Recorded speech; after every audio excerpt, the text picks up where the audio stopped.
The nation of Hydro has finally arrived, and the endless amounts of mystery surrounding this wondrously advanced region is only continuing to grow. Fontaine is home to a vastly astonishing track record in advancing modern society, such as the reinvention of the camera, robotics, firearms, and of course, is the birthplace of a formal structured justice system seen unlike anywhere else in the entire world. Yet these wondrous technological achievements might be a slow sight of something eerie to come. Something that past civilizations have had the misfortune of finding out at first hand. But first, my intro! Hello everyone, I'm Sakai Samurai, your guide in the vast world of Tavat, and today we dive into the enormous history of the nation of Fontaine. And will be the first in a two-part series that I will be holding, where we will be discussing both the past and the present, with the second video leading into some terrifying theories around the possible dark future of Fontaine. But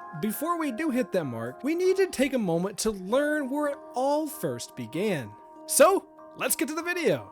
Fontaine hasn't always been the marvel of technology like it is today. In fact, the original nation wasn't even known as Fontaine. Instead, it was referred to as Remuria, an ancient civilization that predated the very Archon War itself, where the design and the political friction that is seen in the land seems to heavily be based around ancient Rome, with the name itself being derived from its very creator, known as the God King Remus. This powerful being is believed to have hailed from the primordial sea, and it is there that he would go on to meet the first sovereign, who has been highly theorized as being none other than the primordial being himself, which, if you aren't up to date, is highly revered to as the very creator of Tavat, and was the very god who had slain the seven sovereigns all by himself upon his first arrival. The primordial one would hand him a goblet built to refine the very waters of the world into creating an entire civilization, which would indeed go on to spawn Remuria into existence. And because of his hand in crafting the nation, he would be pronounced as God King, and under his rule, the land would go on to see an immensely prosperous existence, with this time period in his reign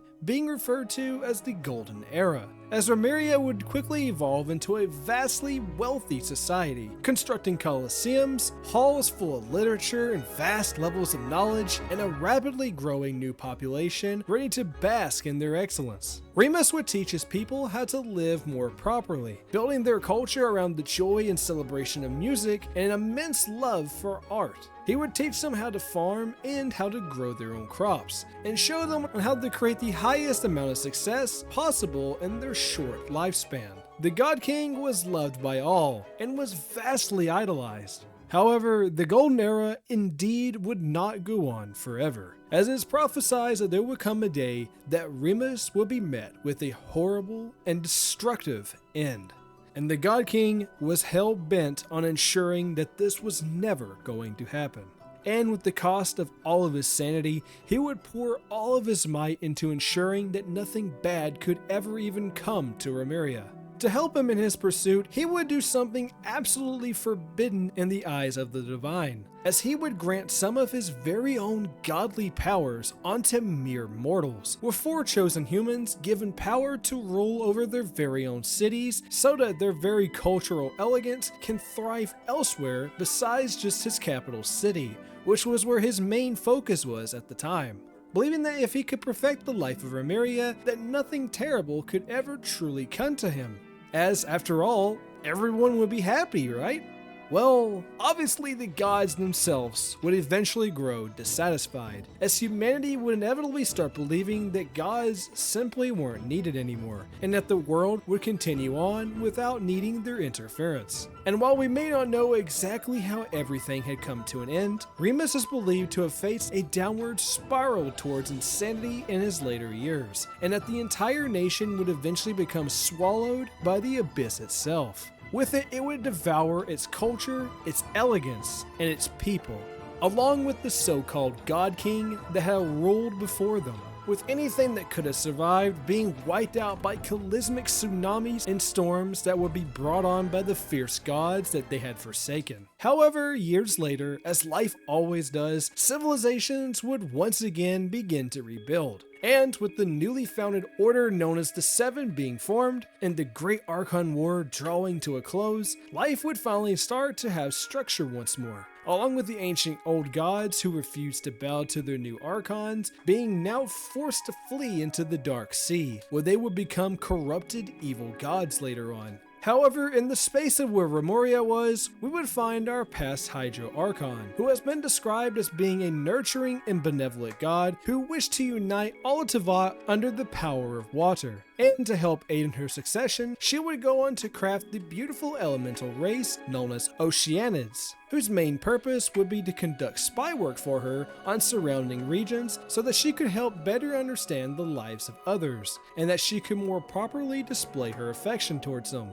Her loving nature and her high levels of care would earn her great friendships with the divines, including Greater Lord Rukkhadevata. She would go on to unite the distant tribes that had survived the destruction of Remuria, as well as being the one who would educate them and construct the judicial system that we now know today, laying the boundaries of law and finding structure out of a broken civilization. However, the rule of our new Archon was sadly short-lived, as roughly around 500 years ago, life would change forever when the Great Cataclysm would take place, and that while indeed many lives were lost, so too would be the life of Egeria. After perishing at the Battle of Tunichi Hollow, her body would be transformed into the water of Amrita. And with the guidance of Greater Lord Rukkhadevata, her remains would grow into the beautiful Harvest Takum.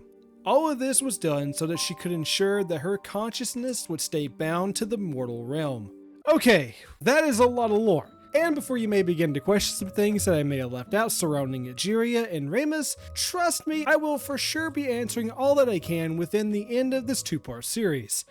I'm trying to build suspense, okay? But back on topic, following the death of our past Archon, it wouldn't take long for a new water girl to finally emerge. With Furina now taking the helm and being chosen as the new member of the Seven, Fontaine would soon continue to have the law and order that it would desperately crave. However, not everything was so simple, as the Oceanic people were downright furious at the arrival of their new god. In fact, they would go on to completely refuse her position entirely. Instead, they would choose to rather exile themselves from the lakes of Fontaine and flee into the different corners of the world, relating back to characters such as Rodea of Locke and our newly found NPC best girl, Adia. Much of the cause for their departure is also tied to how the water seemed to have suddenly changed. With the arrival of Furina, nothing seemed right about the lakes anymore, with Adia noting that the water seemed to start tasting very bitter and was full of hatred. Possibly this could be tied in with the intense emotional feelings that the Oceanids had for their previous Archon. In fact, it's believed that after Egeria's passing, that the water is no longer even capable of breeding new Oceanids, meaning that yes, sadly, Oceanids are indeed a slowly dying race with no way of producing viable offspring. While there may be a lot of dread here in this story, this legendary society would only continue to prosper onwards, and under new ruling, the city has rapidly pulled itself towards achievements never even deemed possible. And with world-renowned experts traveling from all around Teyvat just to arrive in Fontaine so they can set up their own shop. From fashion brands to gifted adventurers and even ideologists, Fontaine has it all. And with the nation's gift of success, we have seen robotic engineering and even underwater travel becoming possible, with no limit in sight for what can be crafted by their brilliant minds. And yet, while we still accelerate towards the future, it seems as if our very own arrogance and refusal to acknowledge our past is only slowly edging deeper towards our very own demise.